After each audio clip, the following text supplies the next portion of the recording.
Video tadi merupakan dampak serangan yang dilancarkan Rusia ke Ukraina awal Juni lalu. Video itu diposting oleh Volodymyr Zelensky melalui akun Telegram miliknya, Zelensky Official. Serangan ini merupakan serangan balasan yang dilancarkan Rusia usai mereka kalah telak dengan kehancuran 5 pangkalan udara di mana Kiev mengklaim 41 unit pesawat termasuk pesawat pengobom nuklir rusak dan hancur. Militer Rusia meluncurkan serangan drone dan rudal balasan yang membombardir wilayah Ukraina Sabtu 7 Juni 2025. Rudal dan drone dikerahkan dalam serangan kali ini. Sejumlah objek hancur. Rusia menargetkan kota Kharkiv di Ukraina Timur. Serangan ini menggunakan 48 drone Shahid buatan Iran, rudal balistik dan amunisi lainnya. Serangan masif ini menewaskan sedikitnya 4 orang dan melukai lebih dari 40 lainnya. Drone Shahid 136 dan Shahid 131 buatan Iran sukses dalam serangan ini. Drone dibalas drone, inilah hot topic kali ini. Topik terhangat terkait isu-isu di nasional dan internasional yang berdampak signifikan terhadap kita semua.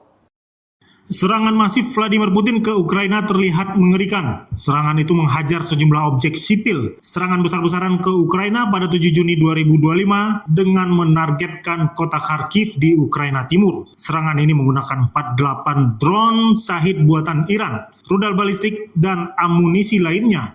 Menewaskan sedikitnya 4 orang dan melukai lebih dari 40 lainnya, termasuk seorang bayi dan remaja. Serangan ini digambarkan oleh wali kota Kharkiv sebagai yang paling intens sejak perang dimulai. Selain Kharkiv, serangan juga terjadi di Donetsk, Dnipro, Ternopil, dan Odessa, dengan total lebih dari 200 serangan drone yang diluncurkan oleh Rusia. Ukraina mengklaim berhasil mencegat sebagian besar serangan tersebut, namun kerusakan signifikan tetap terjadi. Angkatan Udara Ukraina mengatakan Rusia telah menembakkan 206 pesawat nirawak dan 9 unit rudal dalam serangan satu malam. Sementara wali kota Kharkiv, Terekhov, mengatakan serangan terhadap Kharkiv juga merusak 18 gedung apartemen dan 13 unit rumah pribadi. Mengutip data awal, ia mengatakan Rusia menggunakan 48 pesawat nirawak Shahid, 2 rudal, dan 4 bom meluncur udara dalam serangan itu. Sementara pasukan Rusia melancarkan serangan menggunakan senjata jarak jauh berpresisi tinggi dan pesawat nirawak terhadap sasaran militer di Ukraina pada malam hari. Tujuan serangan telah tercapai. Semua sasaran yang ditentukan telah diserang, kata Kementerian Pertahanan Rusia.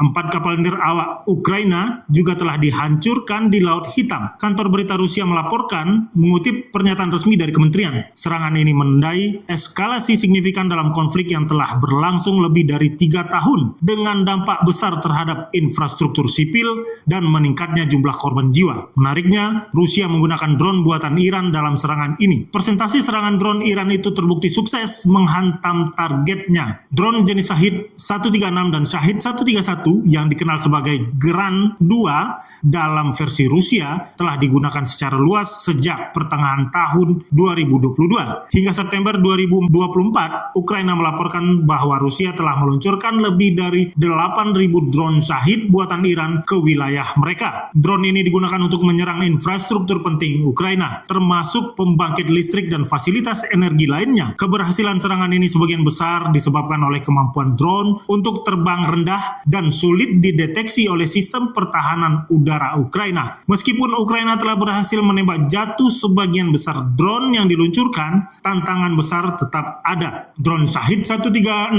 yang relatif murah digunakan dalam jumlah besar, sehingga membebani sistem pertahanan udara Ukraina dan menguras sumber daya mereka. Drone buatan Iran ini telah terbukti teruji di medan perang jauh sebelum pecahnya konflik Rusia-Ukraina. Drone Shahid relatif tidak canggih, akan tetapi pesawat nirawak ini memiliki jangkauan 2.500 km dan model Shahid 136 dapat terbang dengan kecepatan lebih dari 185 km per jam. Pesawat nirawak ini diproduksi oleh Iran Aircraft Manufacturing Industries, sebuah perusahaan yang dikenal dengan akronim Persia Rusia, HESA, dan dikenai sanksi oleh Barat karena kolaborasinya dengan program nuklir negara tersebut. Pada bulan September 2019, pesawat nirawak ini melakukan serangan spektakuler terhadap fasilitas minyak di Arab Saudi. Serangan yang diklaim oleh pemberontak pro-Iran di Yaman, tetapi secara luas dikaitkan dengan Iran. Pesawat nirawak tersebut disebut dengan istilah kamikaze karena pengorbanan diri mereka selama penyerbuan. Memang, Republik Islam Iran telah memilih untuk menyebut mereka martir, sebuah istilah yang begitu syarat makna sehingga Rusia telah menggantinya menjadi nama Geranium 2. Dalam serangan besar-besaran Rusia awal bulan ini menambah panjang rapor positif drone buatan Iran itu. Dengan bantuan serangan udara, pasukan infanteri Rusia merangsek masuk ke garis depan pertahanan Ukraina. 8 Juni 2025, Rusia mengklaim telah berhasil menduduki wilayah Dnipropetrovsk di Ukraina Timur untuk pertama kalinya sejak invasi besar-besaran dimulai 3 tahun lalu. Namun, Ukraina membantah klaim tersebut, menyebut sebagai propaganda dan menegaskan bahwa pasukan mereka masih menguasai wilayah itu. Klaim masuknya unit dari resimen tank ke-90 Rusia ke Dnipropetrovsk yang dibantah oleh Angkatan Bersenjata Ukraina akan menandai pertama kalinya pasukan darat Moskow memasuki wilayah tersebut sejak bulan-bulan awal perang dan menjadi tanda lain dari kemajuan mereka yang brutal dan bertahap sementara perundingan damai terhenti. Dari serangan ini, menarik untuk disimak sikap Presiden Amerika Serikat Donald Trump. Trump kali ini secara mengejutkan menyalahkan Zelensky. Serangan drone Ukraina baru-baru ini terhadap pesawat pengebom Rusia yang berkemampuan nuklir jarak jauh jadi titik kekesalan Trump. Donald Trump menyebut ulah Presiden Ukraina itu telah meningkatkan risiko eskalasi secara tajam dan memberikan Moskow alasan yang sah untuk melakukan balasan. Selain melancarkan serangan pesawat nirawak terkoordinasi terhadap beberapa pangkalan udara, Ukraina juga meledakkan jembatan kereta api di Rusia minggu lalu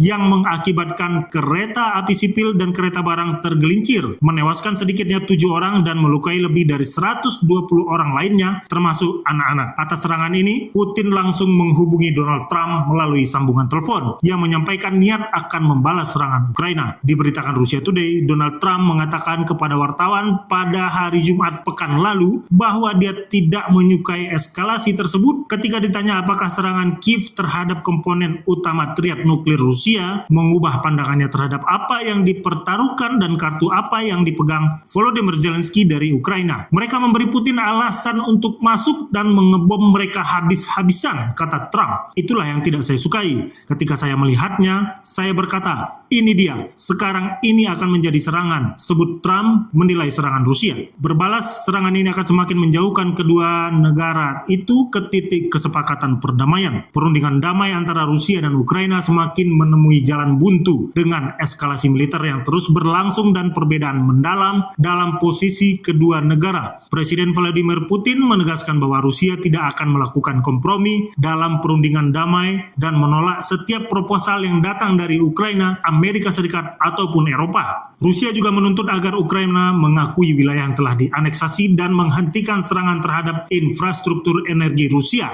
Begitu juga sebaliknya, Presiden Volodymyr Zelensky menegaskan bahwa Ukraina tidak akan menyerahkan kemerdekaan, kedaulatan, atau wilayah yang diduduki. Ukraina juga menuntut pertukaran tahanan dan jenazah yang adil, serta menolak setiap kesepakatan yang merugikan rakyatnya. Dengan posisi yang semakin keras dari kedua belah pihak dan tanpa adanya konsensus internasional yang kuat, prospek perdamaian dalam waktu dekat tampaknya semakin sulit untuk tercapai. Perang Rusia-Ukraina telah berlangsung lebih dari 3 tahun, menyebabkan kerusakan besar dan krisis kemanusiaan yang mendalam. Sementara itu, upaya internasional untuk memfasilitasi perdamaian terus menghadapi tantangan berat. Hingga kini, tidak ada tanda-tanda perang Ukraina akan segera berakhir.